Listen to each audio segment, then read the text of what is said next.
Here are 11 things you need to think about. This is obviously not everything you need to think about, but at least 11 of the ones I thought were important. I've done a lot of room additions in the past, and every project you are looking at here will be one of the ones I worked on, whether I did it where I was the general contractor or working with another contractor. This is it, some of the stuff I did. First thing on the list will be to visit local planning and building departments. This will provide you with zoning, easements, and property lines. And this is a biggie.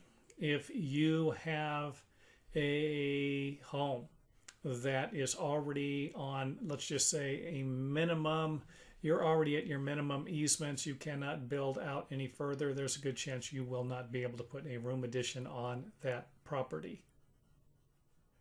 Number 2 on the list, can you actually build it? Not uncommon to come up with an idea that might not look good in your neighborhood and might not structurally be able to be built. It's not uncommon. I see this a lot. Someone comes in, I want an all glass room and a glass roof on top with plastic floors, and that might not be able to be built. So make sure that your plan is feasible and you're thinking rationally. That's always going to help. Part of the process is coming up with an idea and then figuring out how much that's going to cost. And that process in itself might cost you a little bit of money. Here's another biggie, number 3. How much is it going to cost? This is going to be difficult to figure out without spending some money and doing some research. I'm not saying you can't figure it out without spending any money, but to get closer to reality, you're probably going to have a set of building plans. And to get a set of building plans, you're going to have to hire a home designer or an architect, and then they might need engineers. There might be other people involved in the process, and this costs money. So just calling up a contractor and saying, hey, I want to put a 16-foot by 16-foot room addition on the house, and the contractor says, hey, it's going to cost you $72,000. That's not going to be the best way to handle it. Calling 3 contractors and then getting a rough estimate might give you a better idea. If you don't have the money and you want to figure out how much everything is going to cost, you might want to get a few contractors involved in it and explain your situation to them. Tell them you're trying to figure out what it's going to be, what it's going to cost, and could they help you? Would they be willing to help you? And I would imagine most of them are, because they are hoping to get your work. Can you afford to build it? This is another biggie. Are you going to pay cash? Do you got the cash to build it? You're going to finance it? Monthly payments. If you don't have enough money for the project, you can always think about cutting costs by downsizing, making it a little smaller, maybe cheapen things up through the process, windows, doors, flooring, stuff like that. I would avoid bartering if you could. Hiring your cousins, stuff like that might not work out. I've seen a lot of problems with that in the past. Main thing I'd like to point out here would be the monthly payment. If you're doing a job, a room addition, and you can afford to spend $100,000 and you end up starting the project, and you get a couple of change orders, and now you're spending $120,000. This could be a problem. Credit lines could also be a problem. Anything that allows you to spend more money.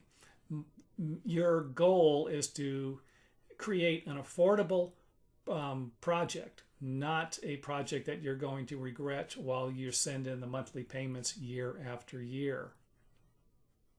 Number 5 on the list, should you hire a contractor or do it yourself? This is going to be something else you're going to need to figure out.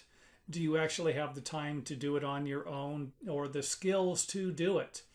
And I actually worked with a couple of people who would do parts of the job. One job I remember, the guy did some of the plumbing work himself, and he dug the building foundations. He dug all the dirt, and I came in and formed it up and poured the concrete. So there are things you can do if you want to help, but you'll need to go over that with your contractor if you choose to hire one. You don't hire a contractor and you don't have, you've never done something like this, or you're going to rely on my videos, you're probably not going to things probably aren't going to work out as well as you think. Again, it depends on who you are. If you're a very intelligent person who's a hard worker, dedicated, you're probably going to be able to do this. If you're someone who just, hey, my friend did it, I'm doing it, and that might not always work out. So should you hire a contractor? I would suggest yes for a home addition. This isn't like putting in a door, in your house. This could actually be a big project that could be over your head. What about insurance? Make sure that your contractor has liability insurance or workers' comp insurance if they have employees. Keep in mind that some contractors might not hire workers, and if that's the case, they wouldn't need compensation insurance, but they might need liability insurance. Another thing I'd like to point out is that you can always contact your insurance broker for more information about ways to protect yourself. I worked on a job one time where the homeowner got an additional policy out to guarantee that the job would be done, and I forget what it was called, but you can get that information from your broker. Number 7, should you move or add the addition? This is another biggie. It will be a mess. There will be a lot of things that you have never even imagined or difficult to think about. And it is really due. I've worked on some projects where the homeowners were at their wits' end with a variety of different things, mainly money. So think about that. If you want to add on 500 square feet and it's going to cost you $60,000, but you can sell your house and move for a reasonably the same cost, kind of something like that, it might be something to consider. Number 8, plan on being inconvenienced or plan on moving out. I just mentioned some of it in the last tip, but this is the reality of it here. Things do get dirty. And depending upon the situation, what you're actually going to be doing could be intolerable. I mean, I have worked on projects before where the contractor wouldn't clean up their mess, and the homeowners had to actually live in this. And I could never do that. The projects I did, I cleaned them up daily and made sure that everything was livable if they were actually going to be staying in the house. So something to consider. However, it would be an added cost. If you are going to move out, you're going to have to factor in how much it's going to cost to rent something to move out. And I actually worked on a project one time where the person signed a 6-month lease and the project took 8 months, and this didn't work out very well. So planning and being exact on when the schedule is actually going to end, well, that is our next tip. Tip number 9, hopeful scheduling. Oh my gosh, I can't tell you how many schedules we have not been able to keep. Rarely. Actually, the last room addition I did was I told them I would be done on a certain, roughly around a certain day, and they were shocked that I actually finished on that day. But I was pretty good at figuring what I could do on my own, and I had a hard time figuring out when I needed to hire other people or had other people involved. So schedules will be modified, and they are kind of hopeful. You might have a contractor who's pretty good at scheduling, and they'll tell you that, and if that's the case, you might want to hire them if you want to get your work done on time. If you don't mind a little, you're flexible, your workers might not show up every day, and this could prolong the process, and of course this will create a problem if you are renting an additional property until your property is done. Keep that in mind. If you're not, you're living in the house and it takes another month, it might not be a big deal. Number 10, change orders. And even though this is at the bottom of the list, it is extremely important, especially if you are on a tight budget. Try to avoid changing anything or making any changes. Make the changes at the beginning, not during the project.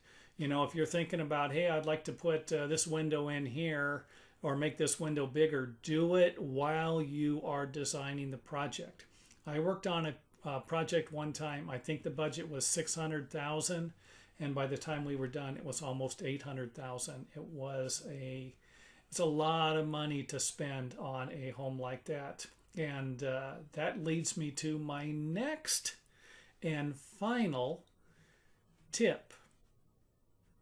Tip number 11, will you get your money back? That project I told you about, I want to say they bought the house for $1.1 million and put $800,000 into it.